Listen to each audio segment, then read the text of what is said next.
Y es que realmente es interesante porque uno no se imagina que en Chile hace más de 100 millones de años atrás vivieron los dinosaurios, pero también vivieron estos monstruos marinos, ¿no? Como el megalodón, que es el tiburón más grande que ha existido en el planeta, los ictiosaurios, que eran como los delfines antiguos, ¿no? Que habitaron en, por ejemplo, las Torres del Paine. Queremos saber mucho más al respecto porque además tenemos una noticia fantástica donde se descubrieron fósiles de un ictiosaurio preñada, imagínense, de esa época, hace 130 millones de años atrás, en Torres del Paine, en el glaciar Tyndall. Y está con nosotros Carolina Simón Gutstein, que es paleontóloga, es buzo, oriunda de Brasil, y además ella trabaja en Paleoconsultores. ¿Cómo estás, Carolina? De verdad, un gusto tenerte acá porque es de las pocas paleontólogas en Chile y que además tiene una trayectoria espectacular, sobre todo en el norte de nuestro país. Bien, gracias, Andrea. Gusto estar acá. Bueno, hablemos de esta noticia que ha sido bastante relevante porque nunca se había encontrado en tan perfectas condiciones, ¿no? Un ictiosaurio en Torres del Paine, que además estaba con sus embriones adentro. ¿Qué es un ictiosaurio? Para también entender qué tipo de animales marinos vivían hace millones de años atrás en Chile, que más encima en Torres del Paine es un lugar muy turístico, que uno no se imagina que ese lugar antes era un fondo marino, donde habitaban animales en el fondo del mar y que ahora es tierra. Sí, un lugar que es turístico y que mucha gente lo visita, pero desconoce este pasado impresionante que tiene, ¿no? Ahí está la foto de Judith Pardo en el descubrimiento, una colega muy especial que es muy capa en todo lo que hace, y ella ha estado estudiando estos fósiles de ictiosaurios por mucho tiempo. Ya, de hecho, este fósil fue encontrado en el año 2009. Sí, pues. Y recién ahora, en esta campaña de este verano, se pudo recuperar el fósil, porque es de una dificultad logística. Mira, ahí estaban viendo justo en las imágenes el fósil, que ahí está en el piso, y eso es interesante porque está en una roca, o sea, en una planicie. Ahí lo estamos viendo, que además es muy difícil de extraer, o sea, ¿cómo es una roca muy dura, ¿ya? Es un tipo de roca que tiene una cementación, que se llama, que parece cemento. De hecho, de ahí muchas veces se traen los cementos de ese tipo de roca, ¿ya? Por lo tanto, es muy dura. Si uno martilla, se te rebota el martillo. Entonces tienen que llevar especies de sierras y con toda la dificultad que imagínate que hay que caminar como casi 10 horas para llegar a este sitio, con todas las herramientas, con todo el campamento, para poder extraer. En el fondo, ¿no? Bueno, primero para poder descubrirlo y luego, después que lo descubriste, imagínate la frustración, volver a la casa sin el espécimen, porque es una dificultad logística importante el sacarlo. Tiene 4 metros de largo este espécimen. 4 metros de largo. Sí, y está completito. Y eso es impresionante, una preservación excepcional. Existe en otros lados del mundo, pero eso no lo hace menos especial acá. Para hacernos como una idea de este ictosaurio, o ictosaurio, ¿sí? Ictiosaurio, efectivamente, ¿a qué se puede parecer? ¿Hay un animal que sea más o menos similar en la actualidad? Ahí tenemos una reconstrucción. Sí, es como un atún o incluso como un delfín. Pero de 4 metros porte. de largo. Claro. Es lo más parecido que ocurrió en la época cretácica, en el Mesozoico, ¿ya? Que había con un delfín. Llegamos hay algo que se llama el nicho ecológico, ¿no es cierto? El lugar en que ocupa una especie en el ecosistema. Ese sería como el mismo nicho de un delfín actualmente. Perdón, duda.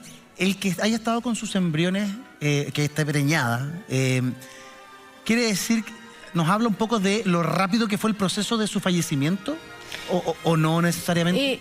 Bueno, sí, probablemente el fallecimiento y seguramente de su preservación.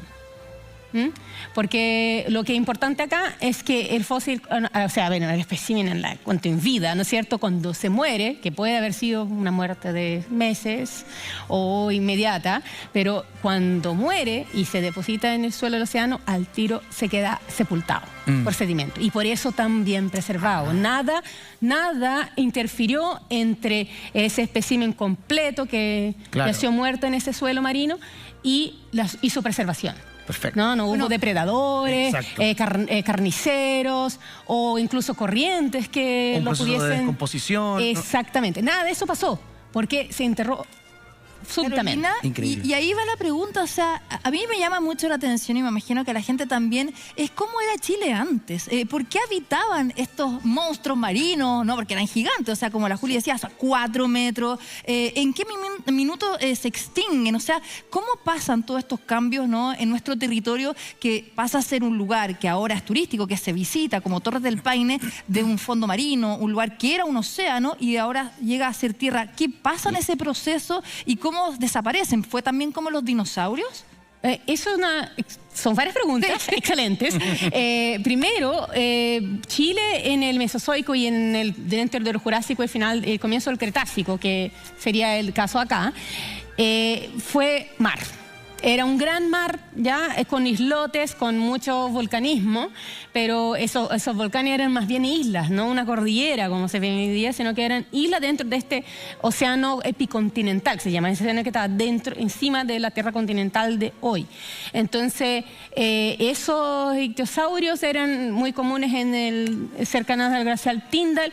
En el resto del país tenemos a mosasaurios, que son también reptiles marinos, pero parientes de las serpientes.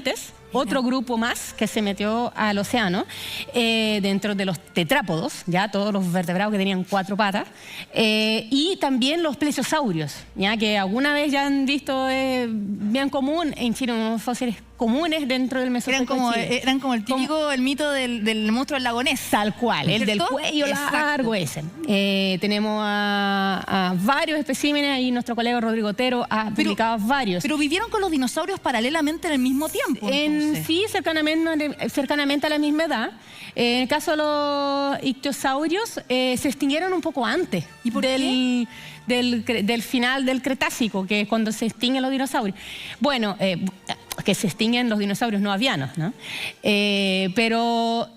Bueno, ahí existen más de una especulación. La verdad que no tenemos una respuesta definitiva a por qué se extinguieron los ictiosaurios en particular. Pero sí se sabe que en el Cretácico ocurre una serie de eventos climáticos. Ya hay un calentamiento que se va disminuyendo hacia el final del Cretácico también, y un cambio de corrientes y tierras emergidas. O sea, hay una disminución importante de océanos epicontinentales, de lo que yo justamente hablaba, que durante el Jurásico Chile era prácticamente mar. Eso en el Cretácico va bajando, ¿ya? Y vas a teniendo más continente y menos mar. Mira, y eso no es un evento solo acá, es un evento global. La cordillera Los Andes también, como que sube y se retrocede el mar, algo así como lo que pasa acá en Chile Central. Sí, no, porque en realidad, bueno, el surgimiento de la cordillera de los Andes es muy posterior. Sí, ya, eso es en el Mioceno, ya en el Cenozoico, ahí por los 12 millones de años, y acá estamos hablando de 90 millones de años, 130 millones de años, pero eso sí tiene que ver con la tectónica y también tiene que ver con un enfriamiento. Y una disminución del nivel del mar. El nivel del mar bajó y eso fue global. Y perdón, ¿se sabe por qué bajó el nivel del mar? Sí, porque hay una disminución de temperaturas. Y entonces tienes una retracción de los océanos mundialmente. Perfecto. Con este hallazgo maravilloso que hicieron, ¿qué más se pudo saber de estos monstruos marinos, de estos animales en particular? Bueno, los ictiosaurios ocuparon 2 mares de la Tierra, son cosmopolitas, por decir de alguna manera, estaban en todos lados. Existen de muchos tipos, existen varios linajes dentro de los grupos de los ictiosaurios. No son dinosaurios. No son dinosaurios. Los plesiosaurios tampoco son dinosaurios y los mosasaurios que nombré antes tampoco son dinosaurios. Es que uno como lo terminan todo en saurio, dice, de la misma familia. Tal cual. Son reptiles marinos al final. Sí, y en algún momento probablemente sí, se pensó que eran todos más o menos emparentados. De hecho, tenemos el término reptil, que hoy en día se sabe que es como es un decir, no es un grupo verdadero, ¿no? Oye, mira, yo quiero hacer un paréntesis porque estas ilustraciones que estamos viendo son de Mauricio Álvarez, es un ilustrador científico que de verdad ha recreado toda esta prehistoria, ¿no?, marina, que además, bueno, estas ilustraciones se usaron en el Consejo de Monumentos Nacionales, así que... En este libro. Mira, ahí está el libro también que escribió Carolina. Yo quiero resaltar esto porque vamos a estar ahora hablando de más monstruos marinos, porque me gustaría que fuéramos ahora al norte de Chile, pasábamos de ¿cómo se llama? El glaciar Tyndall, hablábamos, ¿no?, del Parque Nacional Torres del Paine, pero también estos monstruos marinos, como tú decías, Carolina, habitaron en el norte de Chile, y tú has sido experta porque has estado trabajando en excavaciones ahí, principalmente en uno de los balnearios más importantes de Chile, que es Bahía Inglesa, Caldera, donde además está el Parque Paleontológico Los Dedos, donde ahí se han encontrado restos del megalodón, como decíamos, que es el tiburón más grande que ha habitado el planeta, y además ahí hay muchos fósiles y dientes de tiburón blanco. De hecho, Caldera es donde hay más tiburones blancos en Chile. Uno piensa que Chile no tiene tiburones, y Chile tiene muchísimas especies de tiburones. También está el Pelagornis chilensis, que es un ave prehistórica, que además ahí hay fósiles. Estamos viendo imágenes del Parque Paleontológico Los Dedos, y me gustaría, bueno, ahí estamos en Cerro Ballena, que también está en Caldera, que tú hiciste ahí un hallazgo muy interesante de 40 cuerpos de cetáceos que fallecieron hasta también millones de años. Pero cuéntanos qué está pasando en el norte. Este parque, además, que se puede ir a visitar, está abierto al público y es un museo al aire libre. Sí, eso está muy bueno. Bahía Inglesa es uno de los yacimientos más impresionantes que he trabajado en toda mi vida. Ahí tenemos unas 70 especies identificadas, y la verdad que la tenemos poco identificadas todavía, falta cosas por identificar. El ave, ¿no? Estos son todas imágenes del Parque Paleontológico. Ahí, por ejemplo, se pueden ver todos estos fragmentos como fósiles. Ese es un pez óseo. Esto es un cráneo de un pinípedo, de un tipo foca. ¿Ya? Hay una excavación, por ejemplo, que pusieran para que la gente viera cómo es que se excava. Bueno, esos son el parque. De este lugar, bien interesante, porque este parque fue un lugar que se separó de una minera que estaba trabajando, y vieron, no, oye, este lugar tenemos que preservarlo. Mira. Y se seleccionó esta parte. Los dientes del megalodón ahí. Así, esos son los dientes gigantes que tienen como 10 centímetros de largo. Es el del tiburón, del megalodón, ¿no? ¿Es como una especie de tiburón o no? ¿Estoy mal? Sí, es un tiburón medía el megalodón? 14 metros en las más modestas estimaciones, hasta casi 20 en las más exageradas. Mira, por favor. Mira. ¿Qué comparación es esa? ¿Qué estamos viendo ahí? Ahí estamos viendo un tiburón blanco, o Astalis, el maco, con el megalodón. La comparación del diente del tiburón blanco versus el megalodón. Sí. Fíjate el dientecito. Sí, de los mayores tiburones que tenemos hoy en día es con el megalodón. O sea, las películas de tiburón, el tiburón quedó chico al lado del megalodón. No, era claramente un megalodón, no era un blanco. Es increíble que en Chile hayan habitado con monstruos marinos que también se extinguen, como decías antes, con el ictiosaurio, también por las ahí hay semejanzas, ¿no? Una comparación de los tamaños, justamente. Sí, ese tiburón fue un gran depredador que ocurría claramente en un momento en que existía una gran cantidad de aporte de nutrientes, porque no solamente teníamos megalodones, teníamos una diversidad impresionante, teníamos focas, delfines morsa, perezoso acuático, delfines de diferentes especies, delfines emparentados con el Amazonas, que aquí había una mayor diversidad, de hecho, ya detectada, marsopas de diferentes especies, 4 o 5 formas de focas, pequeros, el Pelagornis chilensis, que tenía el nombre de Chile, y era un ave que tenía la mayor envergadura alar de que haya existido en todo el mundo. Ahí está. Ahí está la representación. Ahí está la representación del megalodón. ¿Y qué pasó entonces también con toda esta fauna maravillosa, megafauna extinta? También no se sabe bien cómo desapareció. Tenemos varias hipótesis. La verdad es que ocurren varias cosas climáticas. Existe el momento en que ocurre la fijación de la corriente Humboldt y